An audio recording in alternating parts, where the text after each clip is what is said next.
It's not often that a game manages to grab my attention through its mechanics alone. You Will Die Here Tonight has done just that. It's Resident Evil played from an isometric view with combat that transports you to the House of the Dead dimension. The premise is top-notch as well. A squad of 6 paramilitary operatives have busted into a remote mansion in search of a rogue scientist, only to be thwarted by supernatural forces. Upon awakening, you discover a note. You will die here tonight. Anything you find might help the others escape.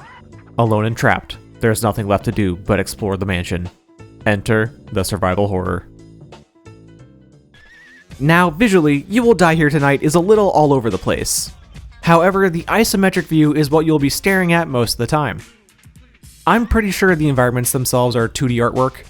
They have a sort of soft, painted aesthetic that is a bit muddled, in a good way, by a pixelation filter. That filter provides a bit of grit that I think the visuals would otherwise lack.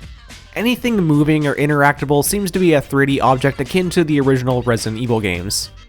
When interacting with objects or characters, a visual novel-style text box will appear, complete with character portraits that I, unfortunately, don't find appealing. It's not that the art is done poorly, I just personally dislike the shading style of these portraits for reasons outside of the control of these devs. My brain screams generic AI art each time I see a character portrait, despite me knowing people made the character art from this section of the credits. This is of course a personal problem, but I wonder if I'm alone in having this reaction.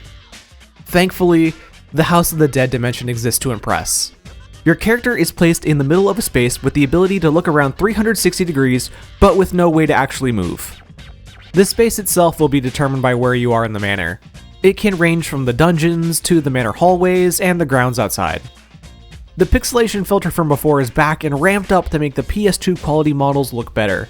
That's not a diss, by the way. I actually wish larger budget games took this kind of approach to visuals, especially because it allows for there to be more noticeable detail on a model, like the various damage states or glowing eyes. A zombie with glowing eyes is an indicator that it will charge you after being shot once. Overall though, I find the 3D portions of the visuals to be creepier than the isometric view.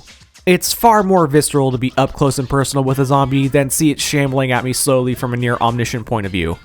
So outside of my one major bit of gripery, I'm fairly impressed by You Will Die Here Tonight's visuals. It manages to take 2 disparate viewpoints and combine them into one cohesive aesthetic. That in itself is a huge challenge that I think a much larger team would find difficult to execute well.